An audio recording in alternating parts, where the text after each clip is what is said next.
Assalamualaikum warahmatullahi wabarakatuh. Saya Via Fadlatun Nikmah. Pada kesempatan kali ini, saya akan mempresentasikan materi tentang sejarah perkembangan bahasa Indonesia. Sebelumnya, telah kita ketahui bahwa bahasa Indonesia adalah bahasa resmi negara Republik Indonesia yang telah diakui oleh pemerintah sebagai bahasa nasional.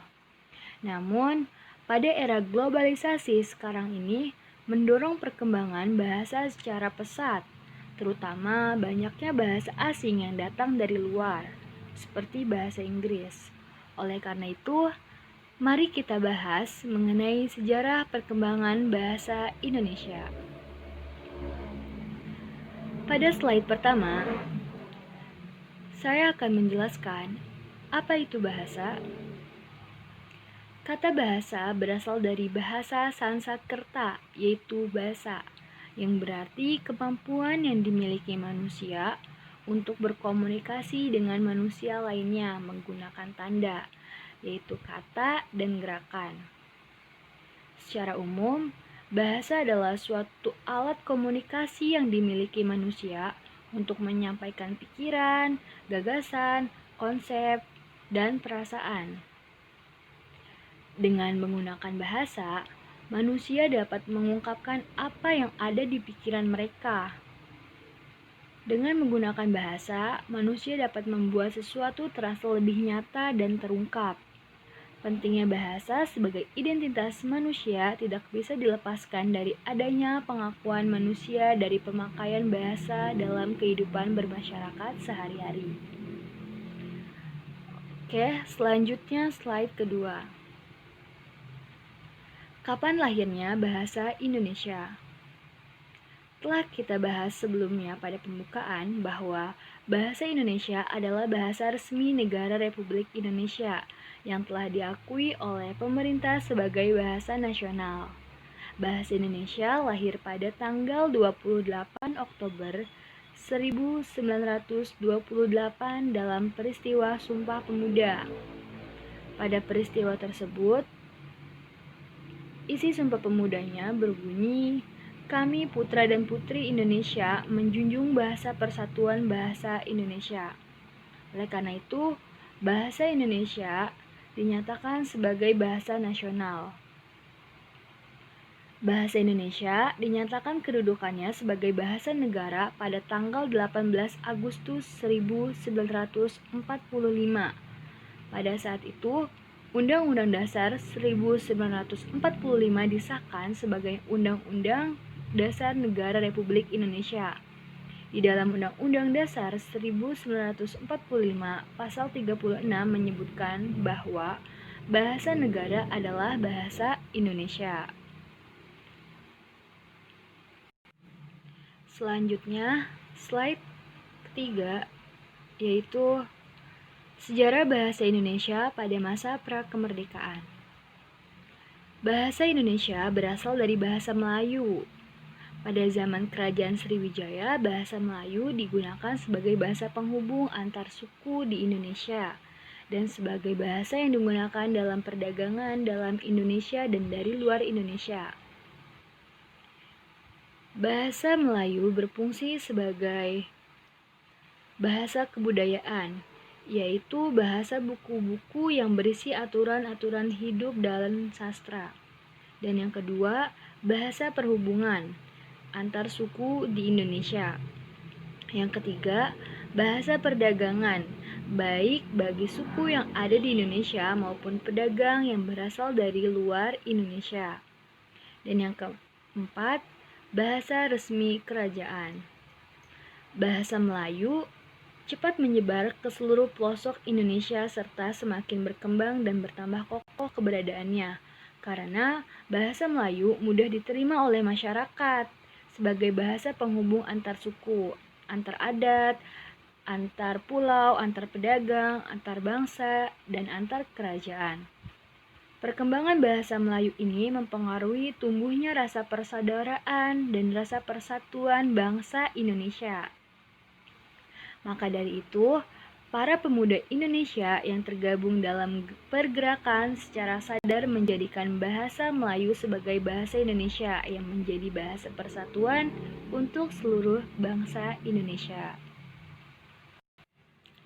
Pada slide selanjutnya,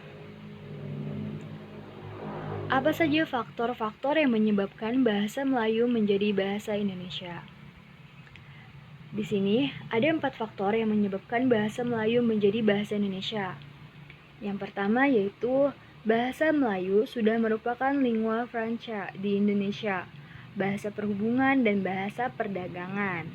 Dan yang kedua, sistem dalam bahasa Melayu sederhana, mudah dipelajari karena dalam bahasa Melayu tidak dikenal tingkat bahasa. Artinya, bahasa Melayu itu bahasa yang sederhana dan mudah dipelajari. Dan yang ketiga, suku Jawa, Sunda, dan suku-suku yang lainnya dengan sukarela menerima bahasa Melayu sebagai bahasa Indonesia. Yang keempat, bahasa Melayu mempunyai kesanggupan untuk dipakai sebagai bahasa kebudayaan dalam arti luas.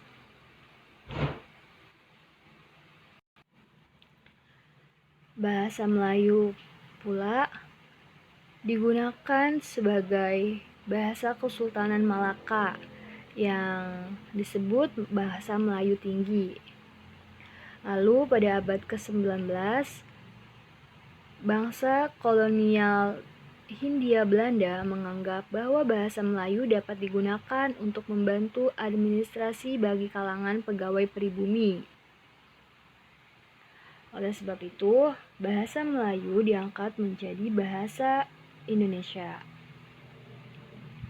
Slide selanjutnya, sejarah bahasa Indonesia pada masa pasca kemerdekaan. Pada tanggal 28 Oktober 1928, bahasa Indonesia diikrarkan dalam peristiwa Sumpah Pemuda sebagai bahasa nasional. Berhubung dengan menyebar dan terus berkembangnya bahasa Melayu di wilayah Nusantara, karena bahasa Melayu mudah diterima oleh masyarakat Nusantara sebagai bahasa perhubungan, perkembangan bahasa Melayu di wilayah Nusantara mempengaruhi dan mendorong tumbuhnya rasa persaudaraan dan rasa persatuan bangsa Indonesia. Oleh karena itu, terbentuklah suatu pergerakan secara sadar menjadikan bahasa Melayu menjadi bahasa persatuan untuk seluruh bangsa Indonesia. Nah, pergerakan tersebut bernama Sumpah Pemuda. Pada ikrar Sumpah Pemuda ini berisi pertama, kami putra dan putri Indonesia mengaku bertumpah darah satu tanah air Indonesia. Kami putra dan putri Indonesia mengaku berbangsa yang satu, bangsa Indonesia. Dan yang terakhir, kami putra dan putri Indonesia mengaku menjunjung tinggi bahasa persatuan bahasa Indonesia. Ikrar para pemuda ini disebut dengan Sumpah Pemuda. Unsur ketiga dalam Sumpah Pemuda yang tersebut yang berbunyi kami putra dan putri Indonesia mengaku menjunjung tinggi bahasa persatuan bahasa Indonesia. Ikrar para pemuda ini disebut dengan Sumpah Pemuda. Unsur ketiga dalam Sumpah Pemuda yang berbunyi kami putra dan putri Indonesia mengaku menjunjung tinggi bahasa persatuan bahasa Indonesia. Pada ikrar tersebut merupakan pernyataan bahwa bahasa Indonesia merupakan bahasa persatuan, bertepatan pada saat peristiwa Sumpah Pemuda. Bahasa Indonesia dinyatakan sebagai bahasa nasional.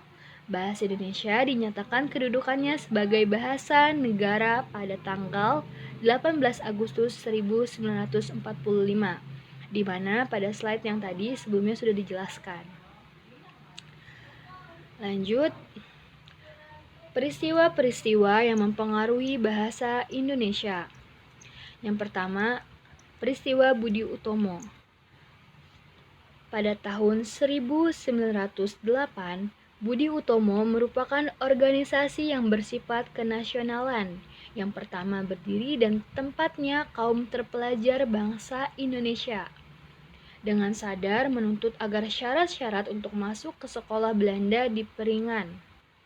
Pada awal abad ke-20, bangsa Indonesia dituntut dan ingin akan penguasaan bahasa Belanda, sebab bahasa Belanda merupakan syarat utama melanjutkan mempelajari ilmu pengetahuan Barat. Dan yang kedua, Serikat Islam. Serikat Islam berdiri pada tahun 1912, yang awalnya hanya bergerak di bidang perdagangan, namun bergerak di bidang sosial dan politik juga. Sejak berdirinya Serikat Islam tidak pernah menggunakan bahasa Belanda. Bahasa yang mereka gunakan ialah bahasa Indonesia. Lalu peristiwa ketiga yaitu Balai Pustaka. Balai Pustaka dipimpin oleh Dr. G.A.J. Hazwe. Balai Pustaka ini didirikan pada tahun 1908 yang awalnya bernama Komisi voor de Volkslektuur. Namun, pada tahun 1917, namanya berubah menjadi Balai Pustaka. Balai Pustaka ini menerbitkan buku-buku dan juga majalah. Banyak hasil yang diperoleh dengan didirikannya Balai Pustaka tersebut. Lalu, peristiwa yang keempat yaitu Sumpah Pemuda. Kongres Pemuda yang paling dikenal ialah Sumpah Pemuda yang diselenggarakan pada tahun 1928 di Jakarta. Namun sebelumnya juga telah diselenggarakan Kongres Pemuda pada tahun 1926 yang bertepatan sama pula di Jakarta. Berlangsung kongres ini tidak semata-mata bermakna bagi perkembangan politik, melainkan bagi perkembangan bahasa dan sastra Indonesia. Kongres Pemuda pertama tidak akan bisa dipisahkan dari perkembangan cita-cita atau benih-benih kebangkitan nasional yang dimulai oleh berdirinya Budi Utomo dan Serikat Islam. Nah, lalu pada kongres kedua tanggal 28 Oktober 1928, organisasi pemuda itu mengadakan Kongres Pemuda di Jakarta yang menghasilkan sebuah pernyataan bersejarah yang kemudian dikenal dengan Sumpah Pemuda. Pernyataan tersebut bersatu dan dituangkan berupa ikrar atas 3 hal yang sebelumnya telah disebutkan atau ikrar bunyi Sumpah Pemuda.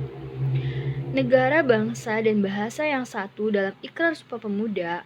Peristiwa ini dianggap sebagai awal permulaan bahasa Indonesia yang sebenarnya. Bahasa Indonesia sebagai media dan sebagai simbol kemerdekaan bangsa. Slide selanjutnya. Sejarah ejaan bahasa Indonesia. Apa itu ejaan? Ejaan merupakan cara atau aturan menulis kata-kata dengan huruf menurut disiplin ilmu bahasa. Nah, dengan adanya ejaan, pemakaian menggunakan bahasa Indonesia dengan baik dan benar sesuai aturan-aturan yang ada, sehingga terbentuklah kata dan kalimat yang mudah dan enak didengar dan dipergunakan dalam berkomunikasi sehari-hari. Penyempurnaan ejaan dalam bahasa Indonesia terdiri dari ejaan Pan of Huijsen, yaitu ejaan Melayu Latin. Yang pertama ditemukan oleh Carlos Pan of Huijsen yang dibantu oleh Nawawi Sultan Makmur dan Muhammad Thaib Sultan Ibrahim menyusun ejaan baru ini pada tahun 1896. Pedoman tata bahasa yang kemudian dikenal dengan nama ejaan Pan of Huijsen itu resmi diakui pemerintah kolonial pada tahun 1901. Yang kedua, ejaan Suwandi adalah ketentuan ejaan dalam bahasa Indonesia yang berlaku sejak 17 Maret 1947. Pada ejaan ini, Menteri Pendidikan dan Kebudayaan kala itu menamai dengan ejaan Suwandi. Ejaan ini mengganti ejaan sebelumnya, yaitu ejaan Pan of Huijsen yang berlaku pada tahun 1901. Lalu ada pula ejaan yang disempurnakan. Ejaan yang disempurnakan adalah ejaan bahasa Indonesia yang berlaku sejak tahun 1972. Nah, Menteri Pelajaran Malaysia dengan Menteri Pendidikan dan Kebudayaan membuat pernyataan bersama yang mengandung persetujuan untuk melaksanakan asas yang telah disepakati oleh para ahli dari kedua negara tersebut tentang ejaan baru dan ejaan yang disempurnakan. Inilah contoh bentuk perubahan dari ejaan-ejaan bahasa Indonesia atau bentuk perubahan dari penyempurnaan ejaan bahasa Indonesia. Lalu slide selanjutnya, fungsi-fungsi bahasa Indonesia sebagai bahasa nasional. Nah, fungsi bahasa Indonesia terbagi menjadi dua, yaitu berkedudukan sebagai bahasa nasional dan sebagai bahasa negara. Pada fungsi-fungsi bahasa Indonesia sebagai bahasa nasional, yang pertama ialah lambang kebanggaan kebangsaan. Lambang kebanggaan kebangsaan bahasa Indonesia mencerminkan nilai-nilai sosial budaya yang mendasar rasa kebangsaan bangsa Indonesia sendiri. Dengan dasar kebangsaan ini, bahasa Indonesia harus kita pelihara dan kita kembangkan dengan rasa kebanggaan. Lalu yang kedua, identitas nasional. Bahasa Indonesia ya tentu jelas sebagai identitas nasional yang harus kita junjung bersamaan dengan bendera kebangsaan dan lambang negara Indonesia kita. Lalu yang ketiga, bahasa nasional. Bahasa Indonesia sebagai bahasa nasional menjadikan bahasa tersebut sebagai alat perhubung antar warga, antar daerah, antar budaya, sesama bangsa Indonesia. Dengan menjadikan bahasa Indonesia sebagai bahasa nasional, kita dapat berhubungan satu dengan yang lainnya sehingga tidak ada kesalahpahaman dan tidak ada keterpecah belahan. Lalu yang keempat, alat yang memungkinkan terlaksananya penyatuan berbagai suku bangsa yang memiliki latar belakang sosial budaya, suku, ras, agama, dan bahasa yang berbeda-beda ke dalam satu kesatuan kebangsaan bangsa Indonesia. Nah, bahasa Indonesia menjadi bahasa penyatuan dari berbagai suku, berbagai ras, berbagai agama dalam bangsa Indonesia sendiri. Lalu selanjutnya, fungsi-fungsi bahasa Indonesia sebagai bahasa negara. Sebelumnya telah dijelaskan bahwa fungsi-fungsi bahasa Indonesia sebagai bahasa nasional. Sekarang, fungsi bahasa Indonesia sebagai bahasa negara.